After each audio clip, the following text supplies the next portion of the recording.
Good evening and welcome to Such the Reality. I'm Nana Sareen and you're watching our news bulletin, The Reality Rundown. Let's have a quick look at the latest updates. The New Development Bank has approved USD 333.80 million for constructing a 4-lane extra dose bridge over the Brahmaputra River connecting Palashbari and Sualkuchi in Assam.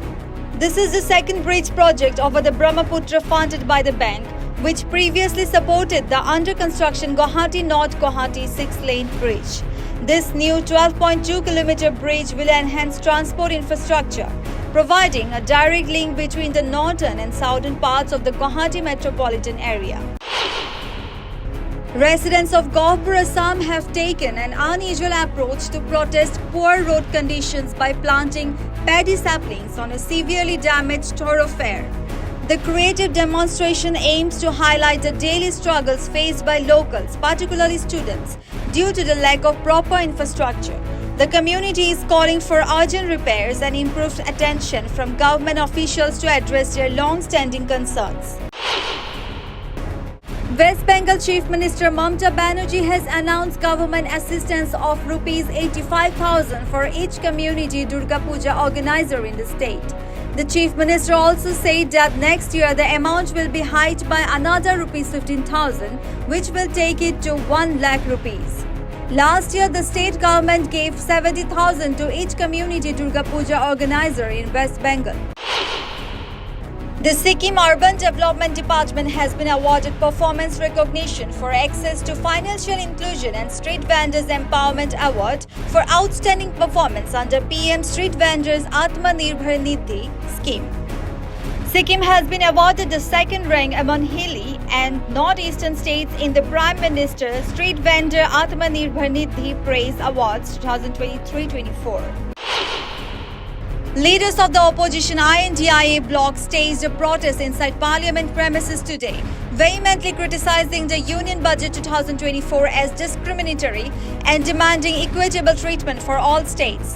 The opposition accused the government of favoring Bihar and Andhra Pradesh, states government by BJP's key allies whose support is crucial for the survival of the National Democratic Alliance government while neglecting others.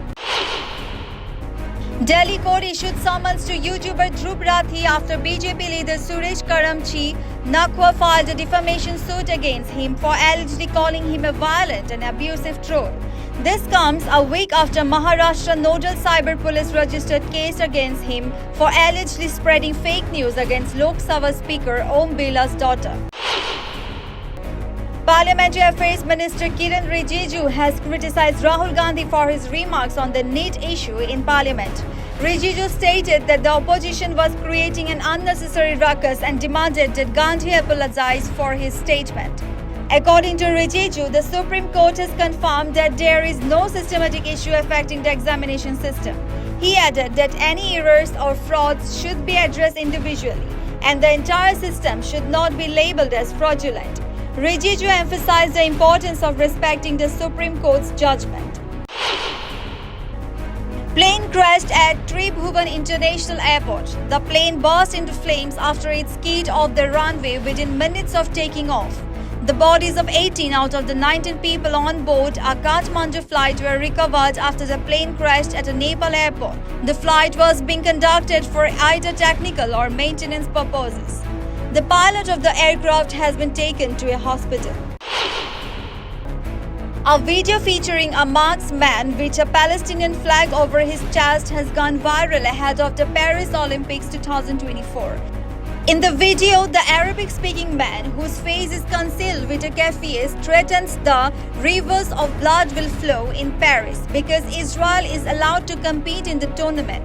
In response, French authorities have stated that the video is fake and assured that no one will be harmed, emphasizing that all citizens and players will be safe.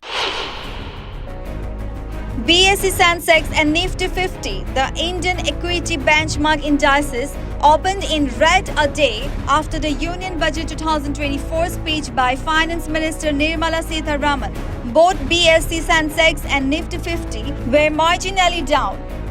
At 9:18 a.m., BSE Sensex was trading at 80,377.99, down 51 points or 0.063%.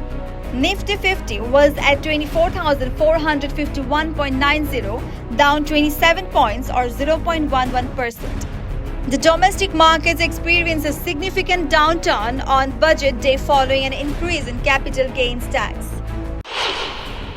Thank you. For more updates, keep watching Such the Reality.